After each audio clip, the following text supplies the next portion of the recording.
Ang Pilipinas ngayon. Narito na ang pinakamainit na mga balita na nakalap sa bawat sulok ng bansa. Ihahatid sa bawat Pilipino saan man kayo sa mundo. Ang Pilipinas ngayon. Pakinggan ang bawat kaganapan sa bawat lalawigan. Ito ang Pilipinas ngayon.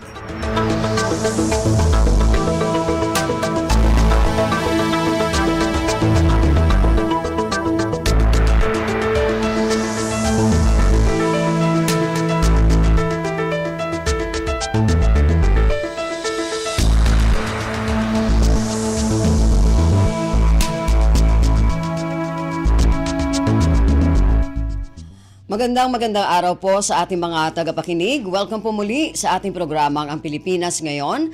Napapakinggan po ninyo saan mang bahagi ng mundo sa pamamagitan ng ating himpilang Radyo Pilipinas World Service ng Presidential Broadcast Service. Napapakinggan po tayo sa mga sumusunod na shortwave frequencies sa 9.960 MHz, 12.120 MHz at 15.190 MHz.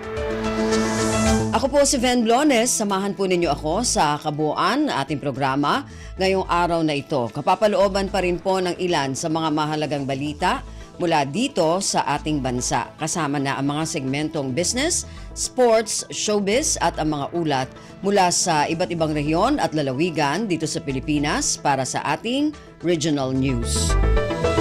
Samantala, nais po namin kayong imbitahin na bisitahin ang ating Facebook page, ang Radyo Pilipinas World Service. Paki-follow, like at share na rin po. Ang tabayanan, sasa inyo na sa ilang sandali ang kabuuan ng ating programang Ang Pilipinas Ngayon. Mga kaganapan sa Kamaynilaan at mga kalapit na lalawigan dito sa Ang Pilipinas Ngayon.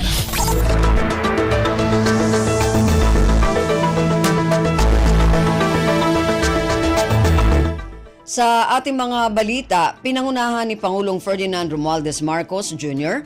ang turnover ng 148 na bagong biniling kagamitan sa regional offices ng National Irrigation Administration o NIA sa isang seremonya sa Mexico City, Pampanga nitong Miyerkules, Agosto 7. Matatandaan na ang acquisition o pagkuha ng mga bagong excavator, trailer truck at dumper ay nasa ilalim ng ikalawang tranche ng refleeting program ng NIA na may layong makamit ang pagpapabilis ng irigasyon o ng irrigation development sa Pilipinas. Narito ang kabuuang mensahe ni Pangulong Ferdinand Romualdez Marcos Jr. sa naturang kaganapan. Maraming salamat sa ating kalihim ng Department of Agriculture, Secretary Kiko Laurel, sa iyong pagpakilala. Please magsiupo po tayo. Nandito rin po the House Speaker who was instrumental in making sure that the budget was restored so that we are able to do this. At napakahalaga nito. At pasalamat tayo sa ating House Speaker, Speaker Martin Romualdez. Andito rin, siyempre, kailangan natin batiin ang ating NIA Administrator Engineer Eddie Guillen. Andito rin po ang ating Pampanga Governor, Governor Delta is also here. And together with the Vice Governor, Vice Governor Nana Baby Pineda, Municipal Mayor of Mexico, Pampanga, Mayor Redencio Gonzalez, and of course, ang talagang pinuntahan natin dito at kayo talaga ang magiging aming inaasahan na tutulong at gagamitin lahat itong mga gamit na ito at gagamitin para mas pagandahin ang ating irigasyon, ang ating patubig sa buong Pilipinas, ang ating mga Irrigators Association at ang ating farmers beneficiaries. My fellow workers in government, and of course, our partners in the private sector, ladies and gentlemen, magandang umaga po sa inyo lahat. Today, we witnessed the turnover of the second tranche of the operations and maintenance equipment under the National Irrigation Administration 3-year refleeting program.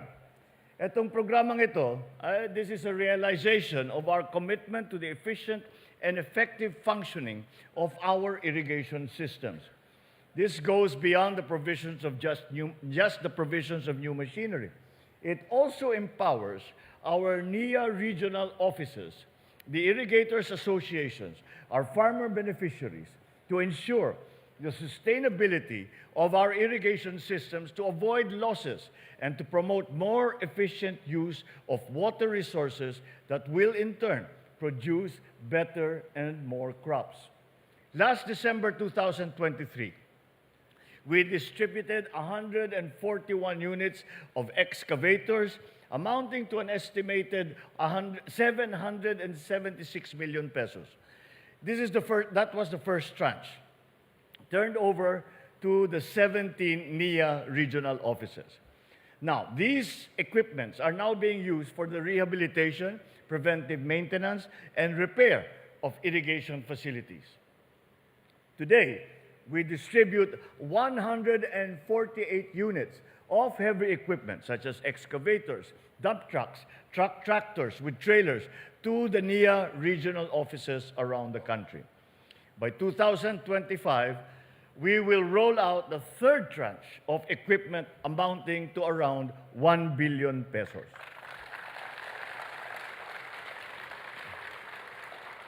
This investment in our irrigation infrastructure attests to our unwavering commitment to supporting the backbone of our economy, the agricultural sector. Through our refleeting program, we can instantly repair and build more irrigation facilities that were damaged by natural calamities, stand strong against the challenges of shifting climate change. It is more important now as many parts of the country are still recovering from the onslaught of Typhoon Karina and Buchoy. Of course, the provision of these machineries is just one of the NIA's efforts to ensure food security. Its bigger role is in the provision of water for crops through the construction and repair of irrigation facilities. With these machines and with this equipment to optimize our irrigation systems, the NIA has provided services to more than half of our national irrigation systems and communal irrigation systems. In areas where dam construction is not feasible or where there is a need to pump water to irrigate farmlands, the NIA has provided renewable energy-driven irrigation systems.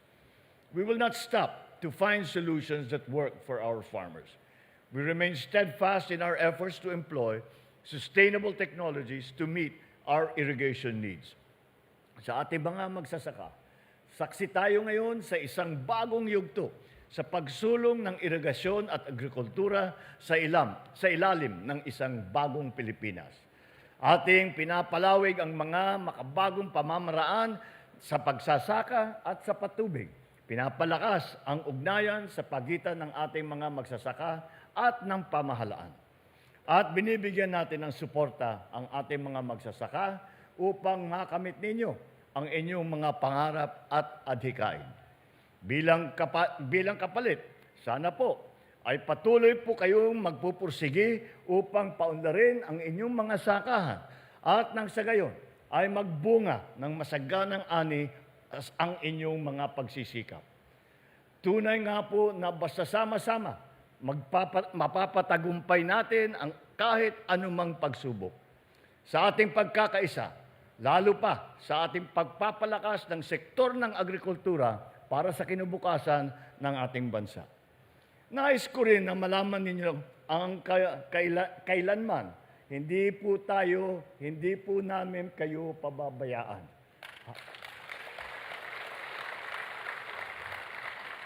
Habang pinauunlad at ginagawa nating moderno ang sektor ng agrikultura, hindi natin kinakalimutan at iiwanan ang bawat magsasakang Pilipino.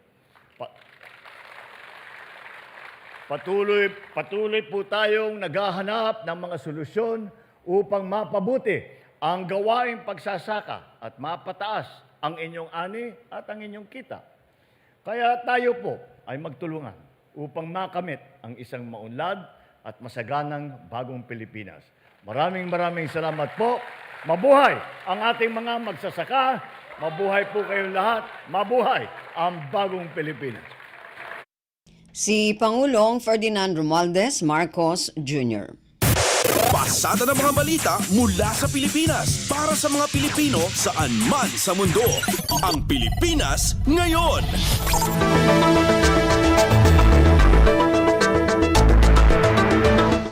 Samantala, pinangunahan din ni Pangulong Ferdinand Romualdez Marcos Jr. ang inaugurasyon ng Integrated Disaster Risk Reduction and Climate Change Adaptation Project Stage 1 o IDRR-CCA 1 sa Masantol, Pampanga nitong Miyerkules, Agosto 7. Layo ng proyektong ito ng Public Works and Highways Unified Project Management Office, Flood Control Management Cluster na maprotektahan ang mga mabababang lugar sa Pampanga, kabilang ang Macabebe, Masantol, Minalin, Santo Tomas at Apalit. Narito ang talumpati ni Pangulong Ferdinand Romualdez Marcos Jr. sa naturang kaganapan.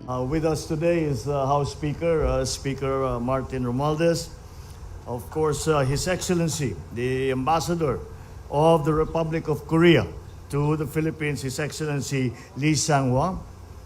Pampanga 4th District Representative Ana York Bondok, who is whose district is the beneficiary of this very important and very extensive, large project for flood control. Patrol Party List Representative George Bustos.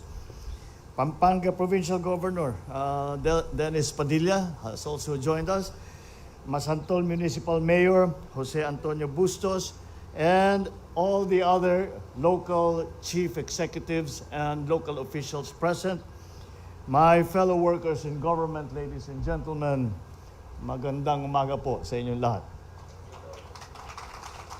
It is with great pleasure that I join you here today to inaugurate the Integrated Disaster Risk Reduction and Climate Change Adaptation Project, Stage 1. A project made possible with the help from our friends in the Korean government, and as a response to the eruption of Mount Pinatubo in June 1991 that spewed massive amounts of volcanic ash that covered vast swaths of the province of Pampanga. This led to heavy siltation along the streams, rivers, all the waterways, decreasing the discharge capacities and causing heavy flooding during the rainy season, especially in the low-lying municipalities of Macabebe, Masantol, Minalin, and Santo Tomas. The province has also suffered perennial loss of life and damage to properties due to heavy flooding. So it had to be addressed through the construction of these flood control structures. In response, the Philippine government, with the technical and financial assistance of the Korean government, developed a study which became the foundation for the construction of structural measures that we now have the privilege to inaugurate. The IDRR-CCA-1 costs more than 7 billion pesos, and it aims to mitigate flood damage by increasing the discharge capacity of the Third River, the Eastern Branch River, the Sapang Maragul River, and the Kaduang Tete River. To fully realize the project's benefits and provide long-term solutions to flooding here in Pampanga, I am now instructing the Department of Public Works and Highways to ensure that Stage 2 of the IDRR-CCA will be proceeding as scheduled. I have the assurance, as we were looking at the floodgates and the technical explanation of what this is, the ambassador assures me that the planning and the technical examination for Stage 2 has already begun. Maraming salamat po. Once it is fully completed, the IDRR-CCA will reduce the flood level and flood duration from 68 days to 17 days in the municipalities of Macabebe, Masantol, Minalin, and Santo Tomas. We are very optimistic that this will redound to improving the people's lives by enhancing the disaster resilience of all our communities. The DPWH has also completed several other flood control projects here in Region 3. Among these is the construction of a flood control structure at the Pampanga River in Gabaldon, Nueva Ecija. The flood control structure cost around 85 million pesos, was completed last May. Another completed project is the rehabilitation of the eroded bank of the Pampanga River at Kandanting, Arayat. And that project was cost 91 million pesos, was completed in October of last year. So let me assure all that the government, through the Public Works, will expeditiously complete the ongoing flood control projects here in Region 3. However, this is only half of the solution. Flood control projects are meant to help minimize the effects of flooding, and they will help in reducing the size of the areas affected, decreasing the height of the flood, and shortening the time for flooding to subside. With climate change and with the effects of an increasing overpopulation, we expect that we will experience more and more of these historic flooding events. For flood control to work, we must do our part in maintaining our canals and waterways and in recycling and properly disposing of our garbage. Rest assured that this government is working and doing all it can to pursue initiatives and programs to protect our citizens and the environment, to innovate current trends in disaster risk reduction and management, as well as to ensure heightened climate responsibility and justice. But our local government units and our citizens also have an extremely important role to play. At this juncture, let me once again thank our friends from the Korean government for their help in completing this important stage 1 of the IDRR-CCA project. Let us continue to explore other areas of cooperation that will uplift both our countries and the lives of our people. Let me extend also my gratitude to the officials and the people of the province of Pampanga, whose solidarity and collaboration has resulted in the successful completion of the IDRR-CCA-1. I also acknowledge the efforts of the Department of Public Works and Highways and everyone who has worked on the completion of this grand project. It demonstrates the government's commitment to delivering quality, safe, and environmentally friendly infrastructure to all Filipinos. Thank you, and let this occasion mark the beginning of a new era of sustainable progress for Pampanga and for the Philippines. Mabuhay po kayong lahat. Maraming salamat po. Mabuhay ang bagong Pilipinas. Dakal asalamat. Si Pangulong Ferdinand Romualdez Marcos Jr. Ang Pilipinas ngayon, kasama si Ben Blones. Pinasalamatan ni Pangulong Ferdinand Romualdez Marcos Jr. sina Papua New Guinean PNG Ambassador to the Philippines, Betty Palazzo, at Swedish Ambassador Annika Thunberg. Ito ay kaugnay sa kanilang serbisyo para mapalakas ang bilateral na relasyon ng Pilipinas sa kanilang mga bansa. Sa isinagawang farewell call sa Malacanang, inihayag ni Pangulong Marcos na dahil sa pananatili ng dalawang ambassadors, mas lumakas ang ugnayan ng Pilipinas sa Papua New Guinea at Sweden. Umaasa naman si Pangulong Marcos na ipagpapatuloy ng kanilang mga kapalit ang magandang relasyon ng Pilipinas sa dalawang bansa at mapalakas pa ito. Kumpleto, detalyadong balitaan, di papahuli sa mahahalagang kaganapan. Kamustahin ang inang bayan, ang Pilipinas ngayon. Armed Forces of the Philippines o AFP kinumpirma na patuloy hanggang sa ngayon ang militarisasyon ng China sa Subi Reef sa West Philippine Sea. Ang nasabing reef ang pinakamalapit na reclamation project ng China sa Pag-asa Island. Ang detalye ng balitang ito mula kay Leo Sarne. Kinumpirma ng Armed Forces of the Philippines o AFP na patuloy hanggang sa ngayon ang militarisasyon ng China sa Subi Reef sa West Philippine Sea, ang pinakamalapit na reclamation project ng China sa Pag-asa Island. Sa pulong balitaan sa Camp Aguinaldo kahapon, sinabi ni Philippine Navy spokesperson for the West Philippine Sea, Rear Admiral Roy Vincent Trinidad, na na-monitor ng AFP ang mga improvement na ginawa ng China sa kanilang base militar sa Subi Reef. Sa ngayon anya ay may mga itinatayong istruktura at may mga heavy equipment sa Subi Reef. Pero nilinaw ni Trinidad na ang Subi Reef na 12 hanggang 15 kilometro mula sa Pag-asa Island ay nasa labas na ng territorial waters ng Pag-asa Island at hindi sakop ng Exclusive Economic Zone o EEZ ng bansa. Gayunpaman, binigyang diin ni Trinidad na illegal pa rin ang ginagawa ng China alinsunod sa desisyon ng Arbitral Tribunal na ang lahat ng artificial islands na nilikha ng China sa West Philippine Sea ay hindi nagbibigay sa kanila ng anumang maritime entitlement o karapatan sa karagatan. Sinabi ni Trinidad na nasa 3,000 hektarya na ang nireclaim ng China sa loob at labas ng EEZ ng Pilipinas sa West Philippine Sea. Mula sa AFP, to si Leo Sarne para sa Radyo Pilipinas. Pasada ng mga balita mula sa Pilipinas para sa mga Pilipino saan man sa mundo. Ang Pilipinas ngayon. 12 individual kabilang si dating presidential spokesperson Harry Roque ang isinailalim sa Lookout Bulletin Order ng Bureau of Immigration. Kinumpirma ng Department of Justice na binabantayan nito ang pagbiyahe ng 12 individual habang nagsasagawa ng investigasyon kaugnay sa operasyon ng mga iligal na pogo sa bansa. Nilinaw ni Justice spokesperson Miko Clavano na hindi sila pinagbabawalang bumiyahe kundi kailangan lamang bantayan ng mga ito sakaling lalabas o lumabas ng bansa. Ibig sabihin po, yung 12 na individuals na yun ay mamamonitor yung outbound and inbound travel ho nila. Hindi po ito naka-restrict dun sa right or karapatan nila mag-travel, pero patitimbrehan lang po ang immigration at ang DOJ kung lumabas o pumasok sila sa bansa. Si Justice spokesperson Miko Clavano. Ang Pilipinas ngayon kasama si Ben Blones.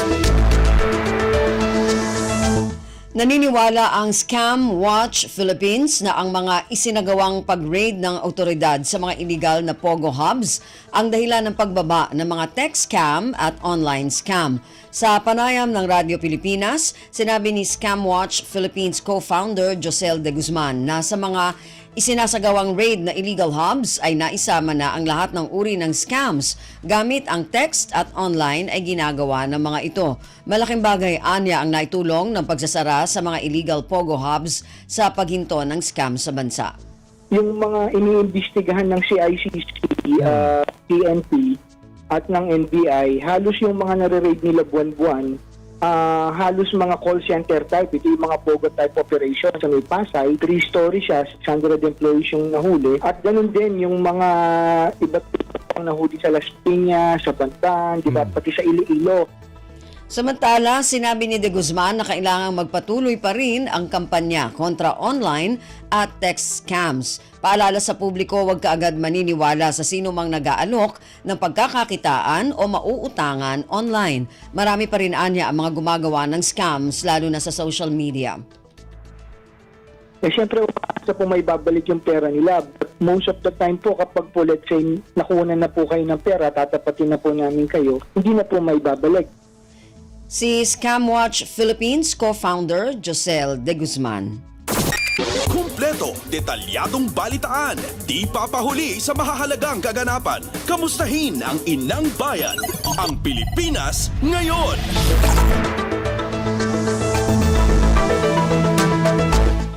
Kakulangan ng detalye kung sino ang nasa likuran ng online scam ang nagpapatagal sa paghuli ng mga scammer. Sa panayam ng Radyo Pilipinas, sinabi ni Anti-Cybercrime Group, ACG Cybercrime Unit Chief Police Colonel J. Guillermo na karamihan sa inirereklamo na online scammers ay contact number lamang at hindi ang mismong tao. Dahil dito, dadaan pa sa malalimang investigasyon ang scammers at ang kanilang lokasyon.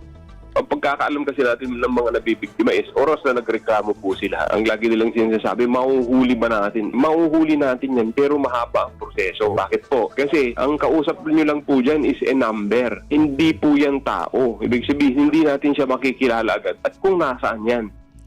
Samantala, payo ni Guillermo, siguraduhing lehitimo ang website kung saan makikipagtransaksyon kung pera ang usapan. Kailangan busisiin anya at alamin ng husto kung sino ang mga katransaksyon. Pero kung nabiktima naman po kayo, pwede po kayo mag-file ng complaint sa SEC at pwede rin po kayo magsabi sa amin para ma-assist po namin kayo.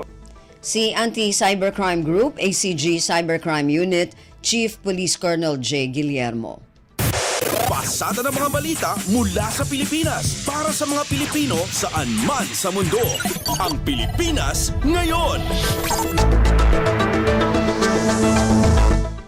Tiniyak ni Finance Secretary Ralph Recto sa publiko na pansamantala lamang o maituturing na one-time uptick ang mataas na inflation rate sa buwan ng Hulyo dahil sa mataas na base effects. Ayon kay Recto, ito ay naasahang babalik sa target range ng economic managers na nasa 3 hanggang 4% hanggang matapos ang taon kapag naipatupad ang mga interbensyon ng gobyerno. Ginawa ni Recto ang pahayag kasunod ng July inflation outturn na 4.4%. Ang bahagyang pagtaas ng inflation ay bunsod ng mataas na presyo ng food and non-food items gaya ng liquefied petroleum gas o LPG, petrolyo, karne at prutas, maging ang maliit na bawas sa presyo ng kuryente at isda na nakaambag din sa pagtaas ng inflation. Samantala, bumagal sa 20.7% ang rice inflation nitong Hulyo mula 22.5% noong Hunyo ng 2024. Samantala sa buwan ng Agosto, inaasahang bababa ang inflation, ngunit may bahagya pa rin anyang pagtaas dahil sa epekto ng bagyong Karina sa sektor ng agrikultura. Ang Pilipinas ngayon kasama si Ben Blones. Ang taas ng kahirapan sa bansa mapananatiling mababa kung sapat ang pagkain at malago ang ekonomiya. Ayon sa National Economic and Development Authority o NEDA, ito ay kung matutugunan ng iba't ibang hamon gaya ng food security at economic development. Ang detalye ng balitang ito mula kay J. Mark Dagala. Ang pamahalaan na panatiling mababa ang antas ng kahirapan sa bansa. Ito ay ayon sa National Economic and Development Authority o NEDA ay kung matutugunan ang iba't ibang hamon gaya ng food security at economic development. Ayon kay NEDA Secretary Sergio Balisacan, mula 2021 hanggang 2023 aabot sa 2.2 milyong Pilipino ang naiahon na sa kahirapan. Nagresultaan niya ito sa pagbaba ng poverty incidence sa 15.5% mula sa 18.1%. Binigyan din ni Balisacan na ang mga nakakamit na economic gains ay para sa kapakinabangan ng mga Pilipino tungo sa matatag, maginhawa at panatag na buhay para sa lahat. J. Mark Dagala, Radyo Pilipinas. Kumpleto, detalyadong balitaan, di papahuli sa mahahalagang kaganapan. Kamustahin ang inang bayan, ang Pilipinas ngayon.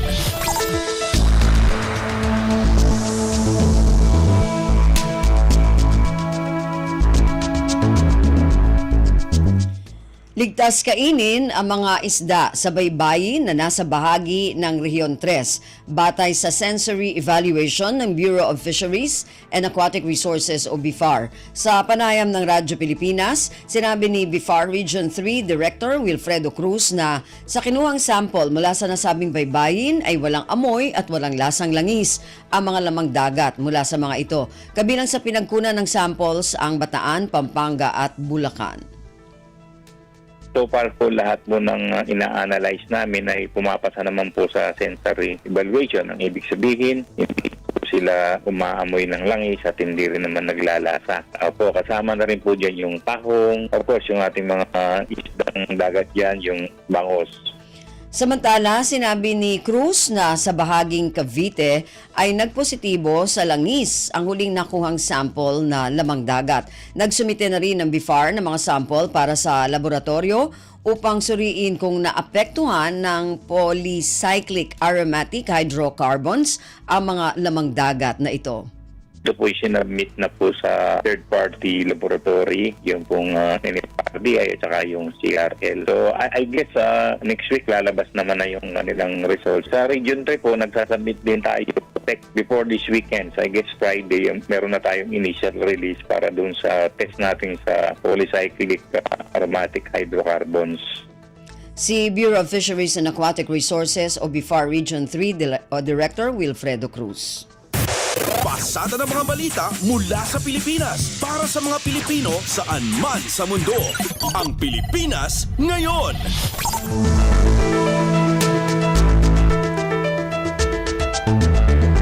Narinig po ninyo ang ilan sa mga pangunahing balita mula dito sa ating bansa. Samantala, antabayanan naman po ang mga balita mula sa iba't ibang rehiyon at lalawigan dito sa Pilipinas para sa ating regional news.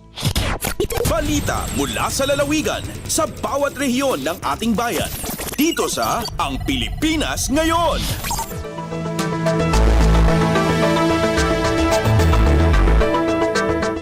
Dumako na tayo sa ating regional news. Unahin natin ang mga balita mula sa rehiyon ng Luzon. Mula sa Dagupan, 20 food manufacturing firms sa Pangasinan sumailalim sa Food Safety and Sanitation Standard Seminar ng Department of Science and Technology. Ang detalye ng balitang ito mula kay Ricky Kasipit. Akibiyang sudamplon food manufacturing firms na napuduyag ya Pangasinan, jud food safety, current good manufacturing practices, and sanitation standard operating procedure seminar, yain padaulo ya DOST Pangasinan Provincial Science and Technology Office. Unoid kindi Engineer Arnold C. Santos, sa Provincial Director ya Nibitlan Opisina, sari pikakabat at science seminar, at makatulong para sari preparada at aplikasyon ya license to operate ya Manlapod Food and Drug Administration. Gagala tumot iyan paningipasal yan nabangat ng iray food manufacturing firm ya dumaruman pamamaraan pian nasigurado sa stricton food safety practice ya negosyo daray akibiyang nan serving research speaker si Mr. Hero Galamgam sa kaya food safety expert sa Manlapod DOST Region 1 Standard and Testing Laboratory yang iter iray impormasyon pian napaaligwa sa proseso panggaway kanon. Manlalapod dyan Radyo Pilipinas Dagupan aya si Ricky Kasipit para sa Radyo Pilipinas World Service.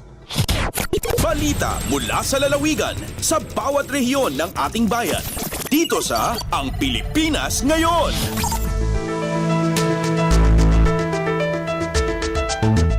Maraming salamat, Ricky. Yan ang ulat mula sa Dagupan. Samantala, dumako naman tayo sa Bontoc, Department of Social Welfare and Development at Department of Health sa Cordillera. Bumisita sa Mountain Province upang matasa ang sitwasyon at matukoy ang pangangailangan ng lalawigan matapos madeklara ang state of calamity dahil sa mataas na kaso ng dengue at chikungunya.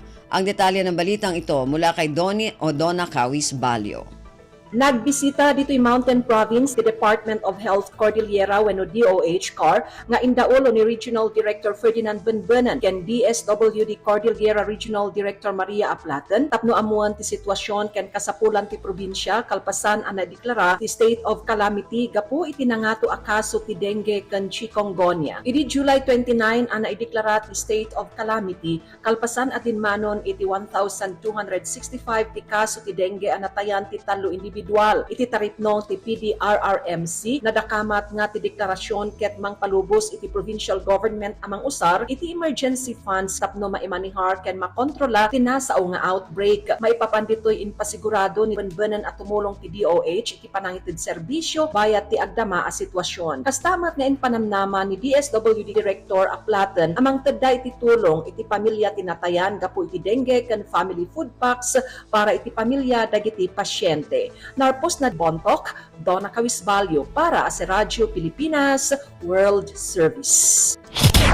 Balita mula sa lalawigan sa bawat rehiyon ng ating bayan. Dito sa Ang Pilipinas Ngayon. Maraming salamat, Donna. Yan ang ulat mula sa Bontoc. Samantala, dumako naman tayo sa Lucena. 4-piece children sa Bordeos, Quezon na tumigil sa pag-aaral, hinimok na bumalik sa paaralan. Ang detalye ng balitang ito mula kay Mara Grezula. Hinimok ng iba't ibang stakeholders ng Pantawid Pamilyang Pilipino Program o 4P sa Bordeos, Quezon ang out-of-school child beneficiaries ng programa na bumalik sa paaralan sa pamamagitan ng isang symposium kamakailan. Ayon sa pabatid ng DSWD-4A, mahigit 40 4-piece children na tumigil sa pag-aaral mula pa noong nakalipas na school year ang lumahok sa symposium at nakumpleto ang kanilang pre-enrollment process. Tinatawag na Bata-Bata Kumusta Ka Na, ang nasabing symposium ay isang intervention ng 4P's Municipal Operations Office ng Bordeos upang alamin ang mga espesipikong pangangailangan ng mga bata at i-refer sila sa mga tamang ahensya o organisasyon upang hikayatin na tulungan silang bumalik sa paaralan. Depende sa mga rason ng pagtigil sa pag-aaral, bumuo ng iba't ibang grupo ang mga bata at kanilang mga magulang at sumailalim sa sessions kaugnay ng child labor at child work, teenage pregnancy at family planning, kahalagahan ng basic literacy, alternative learning system at special program for employment of students o SPES ng DOLE. Mula sa RP Lucena, ito si Mara Grisula para sa Radyo Pilipinas World Service.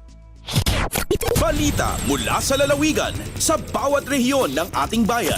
Dito sa Ang Pilipinas Ngayon.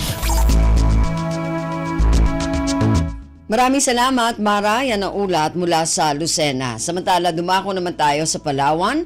Cuyonon Festival sa lungsod ng Puerto Princesa muling isasagawa. Ang detalye ng balitang ito mula kay Gillian Faye Ibanez.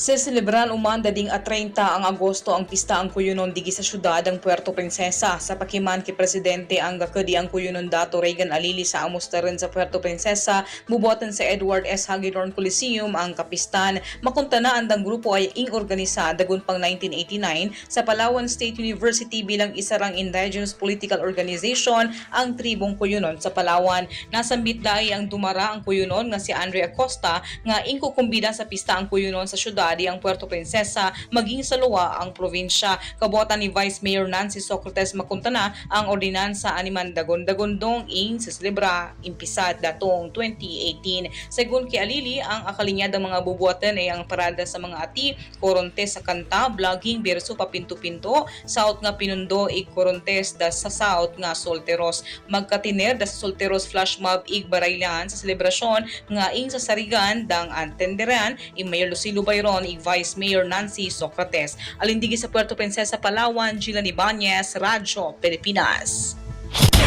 Balita mula sa lalawigan sa bawat rehiyon ng ating bayan. Dito sa Ang Pilipinas Ngayon.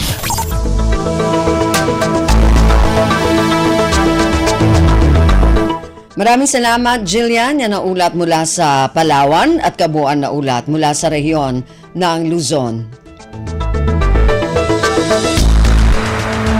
Dumako naman tayo sa rehiyon ng Kabisayaan mula sa Calbayog, Northwest Samar State University. Umaasa na aangat ang ranggo sa Times Higher Education o THE World Rankings. Ang detalye ng balitang ito mula kay Suzette Pretencio. Naghihingyap ang Northwest Samar State University o NWSSU nga mapaupay ang aplikasyon sa universidad sa Times Higher Education o the World Rankings agud magitaas ang ranggo sa universidad. Sa meeting sa diri pala maihang panahon, nagkatitirok ang mga opisyales, deans, vice presidents ng working committees sa main ug San Jorge campus sa universidad para maharampangan ang indicators sa the World Rankings nga kundiin nakatalaan nga isubmit sa katapusan sa presente nga tuig 2024 ang mga aplikasyon o dokumentos nga nagpapamatuod sa pagsubay sa indicators. Durante sa meeting, ginpresenta ang Unified Working Templates nga nagahatag sa structured approach para makabot ang kada kinahanglan nga requirements sa nasabing the World Rankings. Tikang sa Radyo Pilipinas Calbayog, ini si Suzette Pretencio para sa Radyo Pilipinas World Service. Balita mula sa lalawigan sa bawat rehiyon ng ating bayan. Dito sa Ang Pilipinas Ngayon. Maraming salamat, Suzette. Yan ang ulat mula sa Calbayog at kabuuan na ulat mula sa rehiyon ng Kabisayaan. Dumako naman tayo sa rehiyon ng Mindanao mula sa Tandag. National Hospital Week 2024, ipinagdiriwang ng Adela Serra T. Memorial Medical Center o ASTMMC sa Surigao del Sur. Ang detalye ng balitang ito mula kay Raymond Aplaya. Giselebrar karon sa Adela Serra T. Memorial Medical Center o ASTMMC ang National Hospital Week 2024. Sa pagiginabi sa Radyo Pilipinas Tandag, gibutyag ni Dr. Janice Pagaran Alcordo, ang Medical Center Chief 2 sa Maong Hospital, ngayon ang gisugdan ng Maong Kasalugan pinagisaw sa ka-foot parade dinhi sa syudad sa Tandag niadtong adlong Lunes, Agosto 5 nining tuiga. Sumala pa nga mulungtad ang maong selebrasyon hangtod sa adlong Biyernes, Agosto 9, kundi ipahigayon ang ilang culmination program. Sigun ini nga ubay-ubay nga mga aktibidad ang ilang gipahigayon karon susama sa basketball competition, dance contest, mga lecture, kabahin sa panglawas ug uban pa. Gawas ni ini, aduna usab sila ipahigayon nga Rescue Olympics kundi tudluan ang mga partisipante kalabot sa kung unsaon ang pag-rescue. Nasa iran nga tema sa National Hospital Week celebration karong tuiga mao ang Ligtas Pinas, di kalidad na serbisyong ospital. Gikan sa Radyo Pilipinas Tandag, kini si Raymond Aplaya alang sa Radyo Pilipinas World Service. Balita mula sa lalawigan sa bawat rehiyon ng ating bayan. Dito sa Ang Pilipinas Ngayon. Maraming salamat Raymond na naulat mula sa Tandag. Samantala, dumako naman tayo sa Hulo, Alps ng 21st Infantry Battalion muling aarangkada sa Setyembre. Ang detalye ng balitang ito mula kay Fatma Gino. Biyag tatakamahan bihaon sinengha 21st Infantry Invincible Battalion sina Philippine Army in pagpapanaw magbalik sin Army Patrol Literacy System atawa ALP sa upat municipality amin na sakop sin area of operation nila biya na sina municipality sina Panamaw, Panglima Estino, Kalingalan, Kaluwang, Iban Simpata, di Halupasog. Banga doon ka na Lieutenant Irisha Borromeo, Civil Military Operations Officer sina 21st IB, nagalalawag pa sila bihaon mga sibilyan. Ang may magsangsa bilang mastal, iban na ngayon din sab sila tawag ng mga partner nila dahil alternative learning system sin Ministry of Basic, Higher and Technical Education para ha mga learners dahil local government unit ang mga sponsorship isab iban supplies iban singkay manan pa. Target nila bang doon hinduan, magabasa, magsulat, iban magitong, in mga raayat at awahag kauman sin Moro National Liberation Front at MNLF, hain habihaon miyabot na hanggatus 5, in nakapalista kapituan dunhay ni amin dahing habita na gapanamaw. Dahing RP Hulo, ini Fatma Diligino para Radyo Pilipinas World Service. Balita mula sa lalawigan sa bawat rehiyon ng ating bayan. Dito sa Ang Pilipinas Ngayon. Maraming salamat, Fatma. Yan ang ulat mula Hulo. Samantala, dumako naman tayo sa Iligan. 2,650 agricultural inputs ipinamahagi ng PLGU Lanao del Norte sa mga magsasaka ng lalawigan. Ang detalye ng balitang ito mula kay Alwidad Bashir. Gipanghatag sa Provincial Local Government Unit Lanao del Norte ang 2,000 o 50 nga mga agricultural input sa mga mag-uuma sa tibok probinsya. Kini aron masuporta ng industriya sa agrikultura sa ilang produksyon, labi na sa mag-uuma sa lowland areas. Sa nahitabo nga distribution sa bayan sa Lala, baguhay lang nahatagan ng kapin o sa 1,900 nga mag-uuma sa laing-laing agri-inputs. Gipanguluhan ni Engineer Jalando ni Pitila ng maong provincial agriculturist, sila nakadawat og foliar fertilizer og hybrid white ug yellow corn seeds. Kini nga mag-agri inputs makatabang aron mapalambo pa ang produksyon sa mga mag-uuma. Ang programang kini ilalom sa PGLD and Development Fund sa tuig nga 2024. Kini nga programa nag-implementa sa masaganang Ani Rice Program sa tibok probinsya. Gilauman nga kini nga mga agri inputs makatabang sa pagpauswag pa sa industriya sa agrikultura sa matagbayan sa Lanao del Norte. Mula sa RP Iligan, Alwidad Bashir para sa Radyo Pilipinas World Service. Balita mula sa lalawigan sa bawat rehiyon ng ating bayan. Dito sa Ang Pilipinas Ngayon.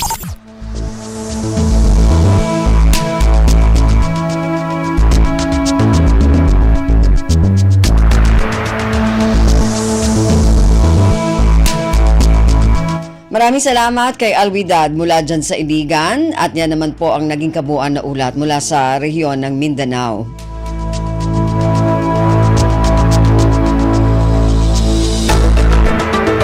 Narinig po ninyo ating regional news para sa araw na ito. Kalipunan ng mga balita mula sa iba't ibang rehiyon at lalawigan dito sa Pilipinas. Samantala, antabayan na naman po ang ating mga segmentong business, sports at showbiz.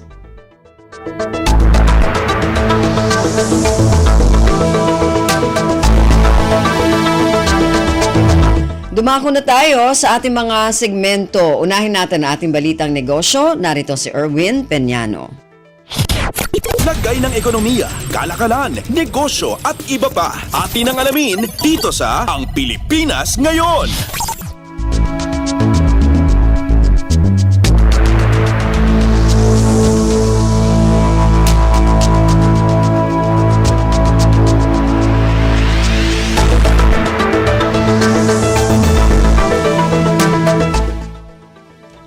Magandang araw, narito na ang mga nangungunang balita sa larangan ng pagnenegosyo at kalakalan.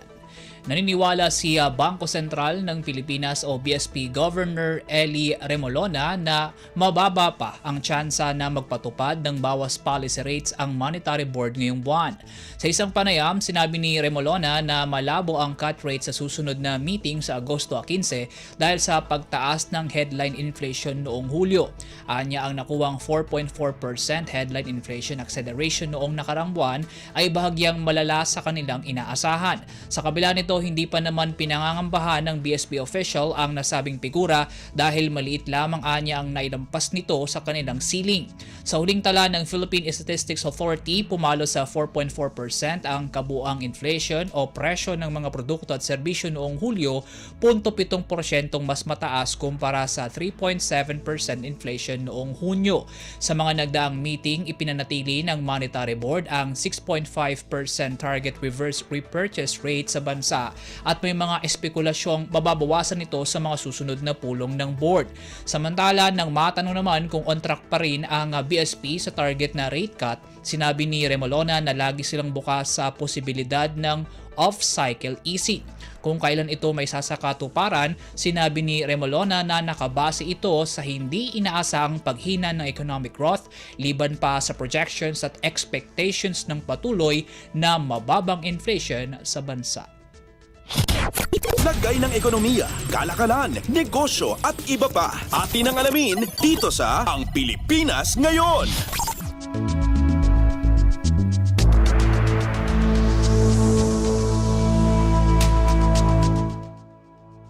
Sa iba pang balita, nagkasundo ang Department of Trade and Industry o DTI at ang Smart Communications Incorporated na bigyan pa ng karagdagang kaalaman ang nasa 1 milyong sari-sari store owners sa bansa patungkol sa digital solutions. Ayon sa Smart, lumagda ito ng isang Memorandum of Understanding kasama ang DTI para suportahan ang Tindahan Mo i-Level Up Mo program ng ahensya. Gamit ang libreng webinars, layon ng programa na dagdagan pa ang kaalaman ng sari-sari store owners hinggil sa mga bagong digital solution at produkto, financial at marketing tips, maging sa sustainableng kasanayan sa pag-operasyonalisa ng mga tingi ang tindahan.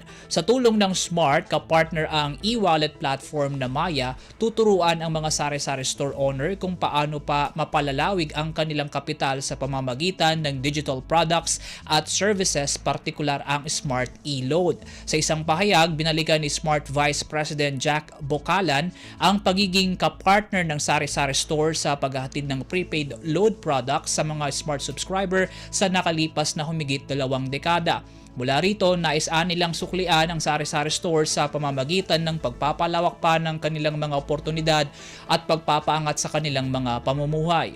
Maayon ang inunsad ng DTI ang Sari-Sari Store Advancement Program at tinatarget pa itong palawakin para sa layong gawing mas matatag, innovative at competitive ang sektor sa digital economy. Lagay ng ekonomiya, kalakalan, negosyo at iba pa. Atin ang alamin dito sa Ang Pilipinas Ngayon.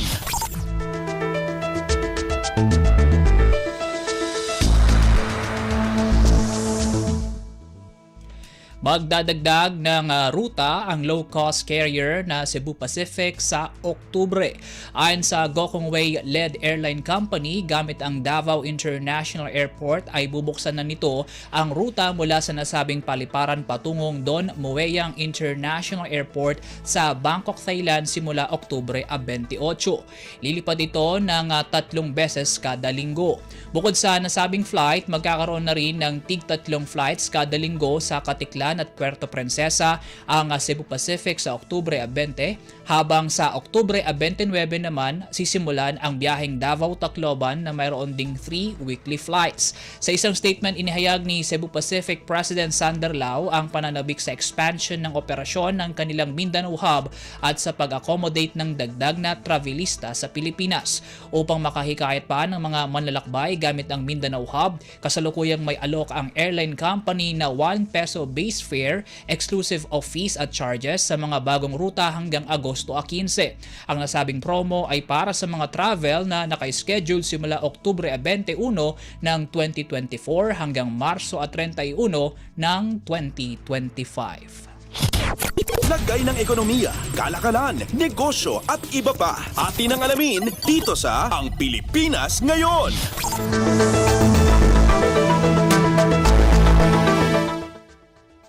At yan po mga balitang aming nakalap sa larangan ng pagnenegosyo at kalakalan. Para sa Radyo Pilipinas World Service, ako po muli si Win Peñano, isa pong maasensong araw sa ating lahat. Lagay ng ekonomiya, kalakalan, negosyo at iba pa. Atin ang alamin dito sa Ang Pilipinas Ngayon.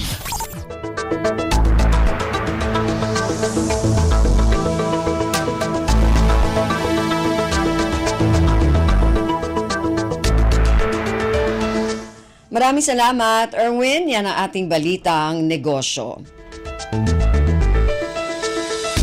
Samantala, para sa ating balitang pampalakasan, narito naman si Leo Magpayo. Updates at pinakahuling mga usapin sa mundo ng palakasan. Atin ang pakinggan dito sa Ang Pilipinas Ngayon. Magandang araw, narito na po ang Sports Balita. Opisyal nang nakopo ni Ira Villegas ang tansong medalya pagkatapos kapusin laban kay Buz Nazkagiroglu ng Turkiye sa semifinals ng Women's 50 kg boxing event ng 2024 Paris Olympics. Sigurado na ang bronze medal para sa Filipino boxer nang nakatungtong ito sa semis sa Paris Games.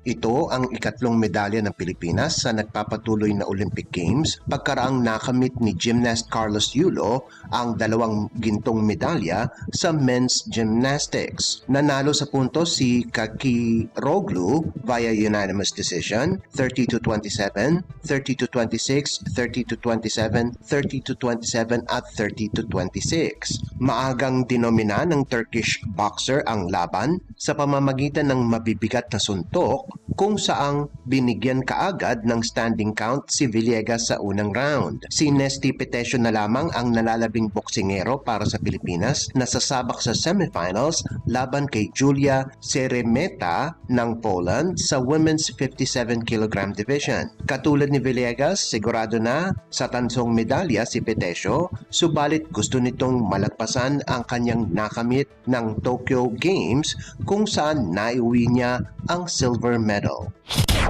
Updates at pinakahuling mga usapin sa mundo ng palakasan. Atin ang pakinggan dito sa Ang Pilipinas Ngayon. Umakyat sa ikatlong pwesto ang Capital One sa Pool B ng 2024 Premier Volleyball League o PVL Reinforced Conference. Ito ay matapos talunin ng Solar Spikers ang wala pang panalong Zeus Coffee 18-25, 25-20, 25-19 at 25-18 sa larong ginanap sa PhilSports Arena sa Pasig City. Pinangunahan muli ni Import Marina Tushova ang Capital One sa nalikom nitong 32 puntos. Sahog pa ang 10 excellent digs at 9 na excellent receptions. Nagambag naman si Tess Clemente ng 12 markers para sa Solar Spikers. Si Import Asaka Tamaru naman ang nanguna para sa Thunderbells sa nagawa nitong 22 puntos. Dahil sa panalo, napaganda ang record ng Capital One sa 3-2 habang ito na ang ika-5 sunod-sunod na talo ng Zeus sa loob ng kaparehong dami ng laban. Samantala, nakabangon din ang Petrogas Angels pagkalipas ang 3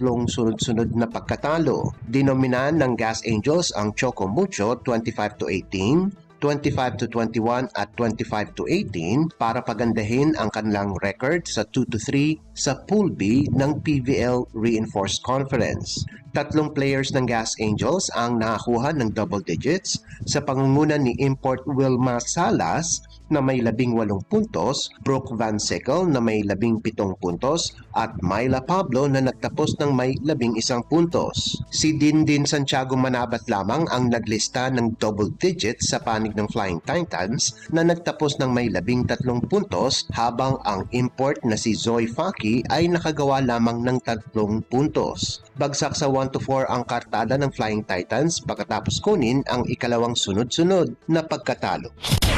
Updates at pinakahuling mga usapin sa mundo ng palakasan. Atin ang pakinggan dito sa Ang Pilipinas Ngayon. At balitang PBA, Opisyal nang sumali si CJ Cancino sa koponan ng reigning PBA Philippine Cup champion Meralco pagkatapos makipagsunduan sa prangkisa. Binigyan ng Bolts ng 2 taong kontrata ang UAAP champion player mula sa University of the Philippines na ang first round pick ng koponan, pang-siyam sa kalahatan sa naganap na rookie draft. Kasama sa pirmahan ng kontrata sina Meralco Governor Attorney Bill Pamintuan at team manager Paulo Trillo. Pinasalamatan naman ni Cancino si Iloilo United Royals team owner JJ Havelosa at coach Mac Kwan at pinayagan siyang maglaro sa Maharlika Pilipinas Basketball League o MPBL bago mag-apply sa PBA draft. Sa iba pang balita sa PBA, pakay ni Gio Halalon ang panibagong simula sa Northport pagkatapos siyang trinade ng Magnolia, ang koponan na pinaglaruan niya ng 8 taon sa PBA. Sinabi ni Halalon na tinitignan niya ang paglipat ng koponan bilang magandang pangyayari kasama na ang patuloy niyang paglalaro sa PBA, subalit namimiss niya din ang dati niyang teammate sa Magnolia. Bilang basketball player, ani Halalon, kailangang tanggapin ang lahat ng koponan dahil trabaho nila yon at hindi nila masasabi kung hanggang kailan sila magtatagal sa team na yon. Pinagkatiwala sa 32 anyos na si Halalon ang maging starter at leader ng Batang Pier at handang-handa itong gampanan. Magiging aktibo din ang 5'9" na si Halalon sa opensa ng Northport, subalit prioridad niya rin ang depensa. Updates at pinakahuling mga usapin sa mundo ng palakasan.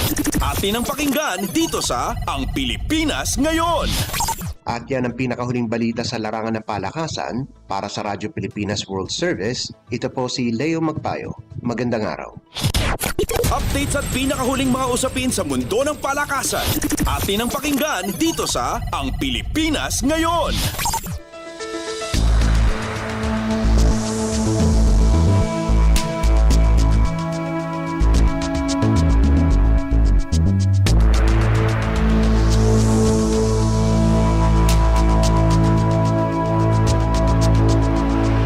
Maraming salamat, Leo. Yan ang ating balitang pampalakasan.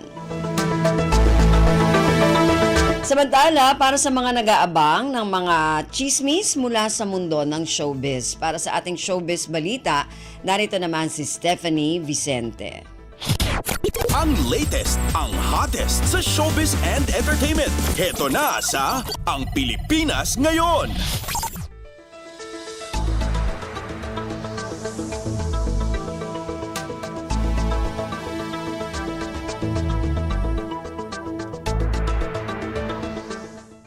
Magandang araw! Nagbabalik ang paboritong segmento ng mga chismoso at chismosa, ang segmentong Balitang Artista.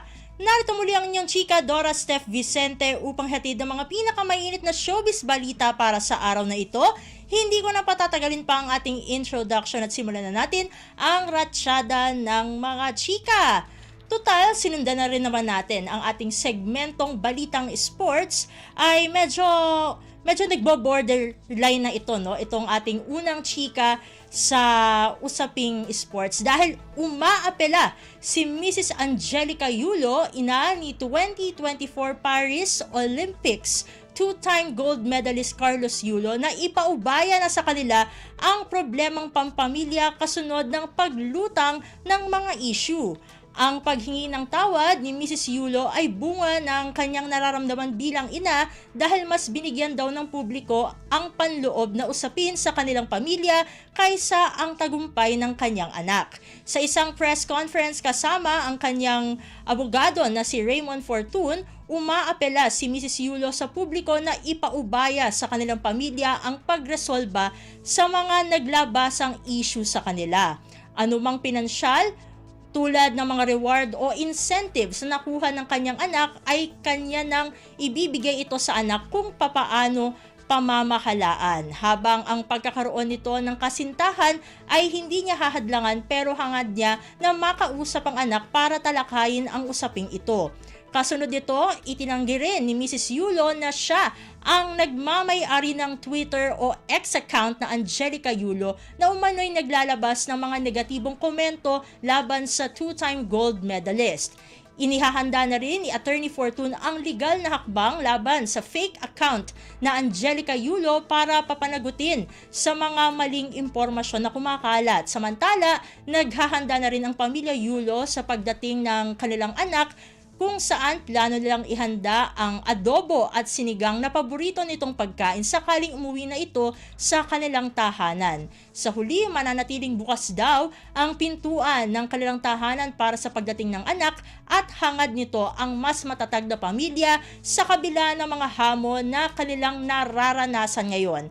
Samantala, masayang-masaya naman ang kapuso actor na si Dennis Trillo na napunta sa kanya ang role bilang Colonel Yuta Saito ng Japanese Imperial Army sa Kapuso primetime series na Pulang Araw. Kung ating matatandaan, nagsimula nang napanood ang war drama na ito sa GMA Prime noong July 29, 2024 at sa streaming platform na Netflix noong July 26. Katunayan, noong una raw narinig ni Dennis ang kwento ng Pulang Araw, may 10 taon na ang nakakaraan ay pinangarap na niyang mapasama sa proyektong ito. Pahayag ni Dennis, quote-unquote, sobrang tagal na. Siguro hindi pa ito yung original na kwento noon, nag-evolve na lang. Pero noon pa lang, narinig ko na yung Pulang Araw, noon pa lang sinasabi ko, sana maging part ako nito. Dahil alam ko malaking proyekto ito. Pero hindi raw niya inakalang mapupunta sa kanya ang role bilang pangunahing kontrabida. Saad ni Dennis, quote-unquote, gusto ko lang maging part kahit anong role, pero mas maganda pa nung naging villain. Dahil alam ko talagang naghahanap sila dito ng isang Japanese na artista and parang nahihirapan sila talagang i-cast. Kaya nagtataka ako yung kinuha nila, pero siguro yun, naniniwala sila sa akin. Naku! Konti lang ang oras natin para sa ating segmentong Balitang Artista. Maraming salamat mga kachismis para sa inyong pakikinig sa ating segmento. Ako muli ang inyong chika Dora, Steph Vicente para sa Radyo Pilipinas World Service. Ang latest, ang hottest sa showbiz and entertainment. Heto na sa Ang Pilipinas Ngayon.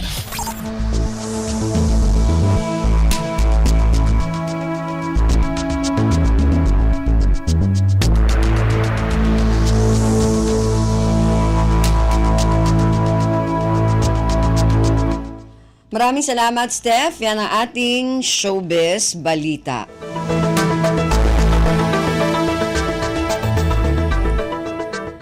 Narinig po ninyo ang kabuuan na ating programa Ang Pilipinas Ngayon. Magpapasalamat muna tayo sa mga nakasama natin sa ating programa ngayong araw na ito. Sa ating technical side, kina Milo Jonella, Susan Naison at Anthony Pimentel. Maraming salamat din sa ating mga executive producer ngayong araw na ito, kina Jerome Toledo at Stephanie Vicente. Maraming salamat din sa mga nakasama natin sa ating mga segmento para sa ating Balitang Negosyo kay Erwin Peñano, sa ating Balitang Pampalakasan kay Leo Magpayo, sa ating Showbiz Balita kay Stephanie Vicente, sa mga kasama natin na nag-ulat mula sa iba't ibang rehiyon at lalawigan dito sa Pilipinas para sa ating regional news at sa ating station manager na si Mr. Ray Sampang. Hanggang sa susunod na edisyon na ating programang Ang Pilipinas Ngayon, ako po muli si Ven Blones. Maraming salamat po at mabuhay po tayong mga Pilipino. At yan ang Pilipinas Ngayon. Muling samahan si Ven Blones sa parehong oras at alamin ang pinakahuling mga kaganapan at balita saan man kayo naroon. Ang Pilipinas Ngayon!